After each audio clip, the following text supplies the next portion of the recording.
I'm going to tie up a popular panfish fly here in the Midwest. This is called the Boobie Fly. Now, this is fished as a surface fly for bass and panfish here in the Midwest. That's how we were kind of introduced to it here a number of years ago when it started to become popular. But if you do a little research, you'll find that the original Boobie flies were actually tied and fished as a subsurface fly. The idea was to have a fly that would kind of exaggerate a baitfish imitation, but this was fished on a full sinking line. So in still water conditions, or even in a stream if the currents aren't too heavy, but in still water conditions, you would fish this on a full sink line with a short leader, maybe a foot to 2 feet long. That line would sink all the way to the bottom, and as you were stripping this back in and retrieving it, the fly would float up at rest. It would float up from the bottom, and then you would strip it and it would dive down and then float back up. So it had this kind of action like a wounded, distressed baitfish trying to swim down to the bottom, but gets tired, can't, whatever, and starts floating back up. Very, very effective pattern when it was fished that way. But as I said, it got kind of brought to the United States, I'm going to say well over 10 years ago, maybe 13, 14 years ago. It was brought in here mostly as, at least in the Midwest area here, as a panfish fly. This is made with some cylinder foam. You can buy pre-made heads and eyes for these. There's also tons of videos on how to make boobie flies in different ways. This is a quick and dirty bass and panfish version of the boobie fly. I'll get started.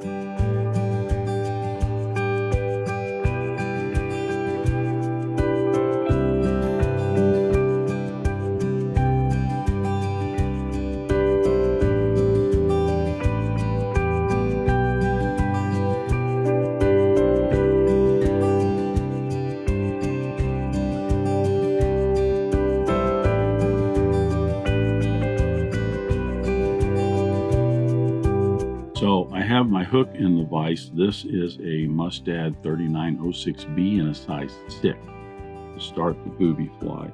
You can use lots of different hooks for this. I'm using a heavier wire hook simply because I'm tying these to be fished to bass and panfish. They're going to be cast around rocks, logs, brass, different things. I want a heavier wire hook so that if I have to tug on it a little bit to get it off a log or off of a rock or something like that, I'm not going to bend the hook. I will debarb the hook. If you want a longer body on this, then go with like a 9671 or 72 or even a longer shanked hook. It's up to you. For thread, I'm going to use a UTC Ultra Thread in 280 denier. You could use 210 denier if you want. I'm going with 280 because it's extra heavy. You'll see in a minute it mostly has to do with the foam, tying in the foam. You could use the gel spun if you want, but be careful with the gel spun. As I'll point out in a minute, you can very easily cut through the cylinder foam with the gel spun. So I'm going to attach my thread just up behind the eye of the hook. I'm going to wrap my thread down just maybe a quarter of the way, getting a little bit of a base. Bring it back up just a little bit. Now I'm going to make the head of this, and as I mentioned, the head for the boobie fly is nothing but some cylinder foam. There are specific eyes, if you want to call them, or heads that are made. Rainey's has a bunch that they make that they're round. They actually have a hole in it so you can glue in some eyes if you want, but they're more of a dumbbell, so it's narrower in the middle. You can certainly do that if you want. The original was just made with some cylinder foam. This is a closed-celled foam that's pretty tight, so it can be kind of hard to compress this. I'm going to show you a couple of tricks, and part of it is just wrapping in enough thread wraps to get it compressed. Now, when it comes to the length of, or I should say the width of the eyes on this, I have an easy formula that I use as well as tying these in. I'm going to go just the shank length of the foam. So I lay the foam up here with this end right behind the eye. I see where the end of the shank is. I take my razor blade and I just start to cut on that. Then I can bring it down to the table and I can just cut right through to give me the length or the width of the head that I want on this. Just a FYI, your razor blades like this can get dulled really quick and easy on this foam. I've only made about a half a dozen flies with this blade, and it's already starting to get dull. Find yourself wanting to saw at it, it's too dull. Don't mess with it. Just throw it away, get a new one. So I have my head, my eyes, whatever you want to call it, that's going to get bound in across the front like this to make the head of this booby fly. In tying it in, you're going to want to start tying right halfway down that foam. I find the easiest way to do that is just to position my thread somewhere about a quarter of the way down the shank, put this edge of the foam right out this edge of the eye of the hook. Then my thread should be hanging just about halfway down. If it's not, I'll take my thread off a little bit, or I'll bring it forward a little bit or backwards, whatever I need to, so that that's right halfway down those eyes. And I do it this way as opposed to moving this or this, because when you turn it, I want to make certain that this is turned and then it's perpendicular.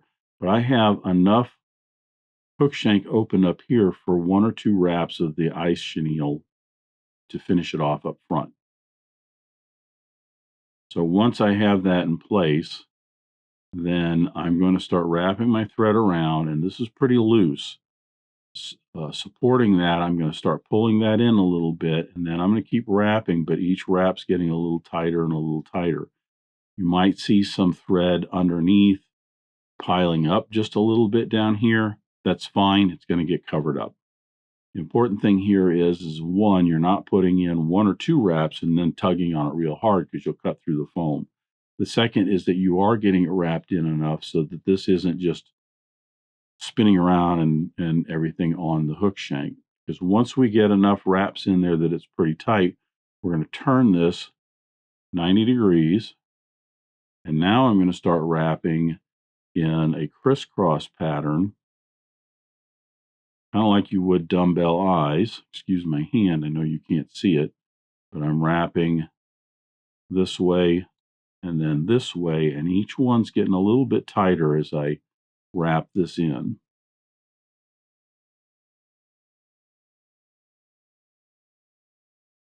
Supporting that. Once I get that done, I can scooch a little bit if I want to free up that space if I got too far forward.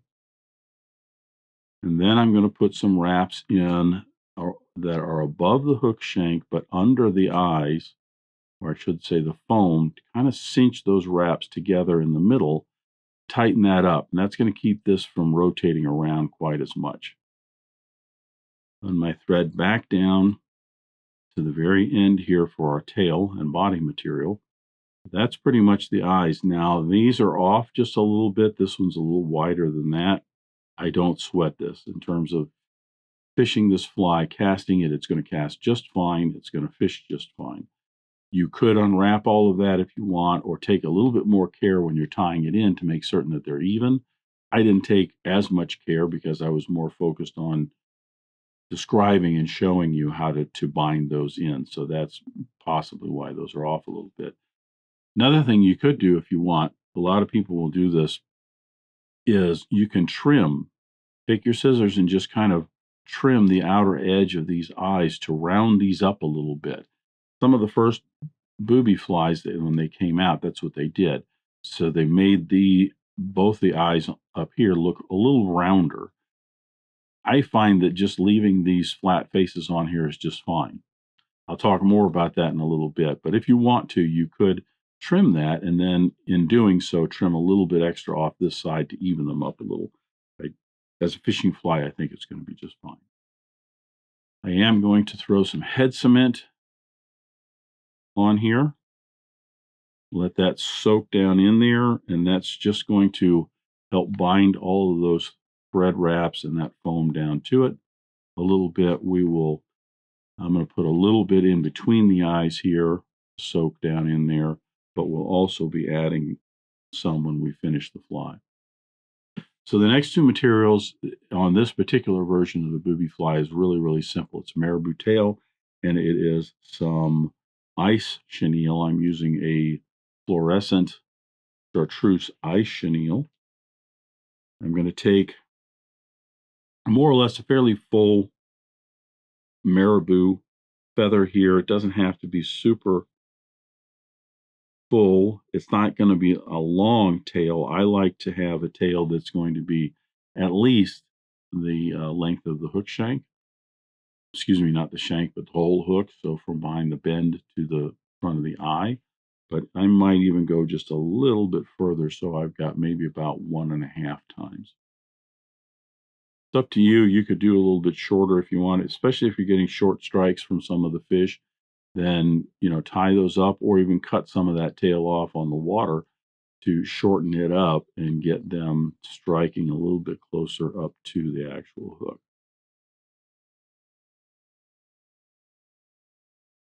Get that marabou tied in. Cut away the excess. If this marabou is in your way in terms of tying, you can add a little bit of moisture and get that to come together and stick together a little bit more and get out of your way.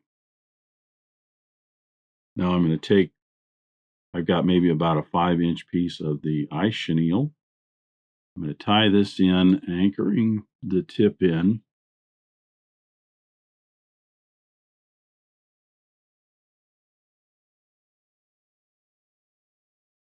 Get that tied in real well. Bring my thread up by the eyes, across, and in front, because that's where I'm going to finish.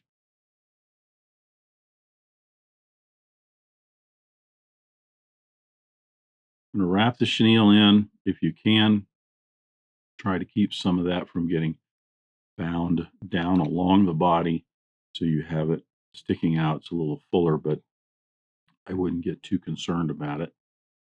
And you could use other materials for this. You could use some Taz. You could use Palmer chenille if you want, or double body, dubbing brush, all kinds of different things if you want to. Now, I'm real close right here to the eye to get one more wrap in there. But before I do, because I'm going to put some wraps in as I crisscross between the eyes here, I'm just going to run this across the eyes here, pulling that down in there.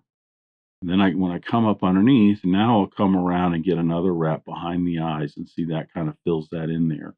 I can come underneath to help cover up everything underneath and around the back again. And then I can come around under there and then over across the top again, pulling that down nice and tight so it wedges in between. Now I can bring this around the front. Got a short little piece there. And generally, if I can get 1 or 2 wraps of that around the front, that's all I need to just kind of finish it off. Put a couple, 2, 3 wraps in to bind that in. Trim away the excess ice chenille.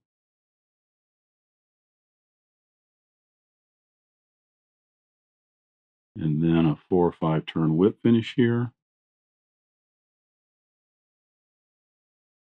You don't worry about some of the ice chenille, some of that flashaboo that's in that ice chenille sticking out over the eye. It's clear enough for me to get a leader into it. You can trim some of that back if you want. It certainly does not affect the fishability of the fly.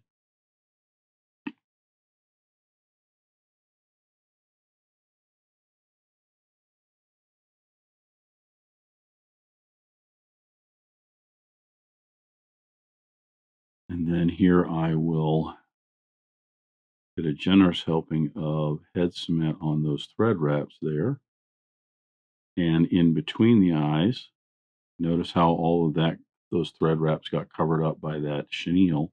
And then in between the eyes up here. It is certainly not going to hurt when it comes to the panfish and bass with this fly, having a little reinforcement to it, because their little teeth will start to shred flies pretty quick. But that is a real simple, basic booby fly. As I mentioned, you could trim the outside edges of these. Being a flat face, you could actually even stick on some flat 2D eyes or even 3D molded eyes on the ends of those if you want to have some eyes on the end of those. You can also, if you just want to do it real simple, just take your Sharpie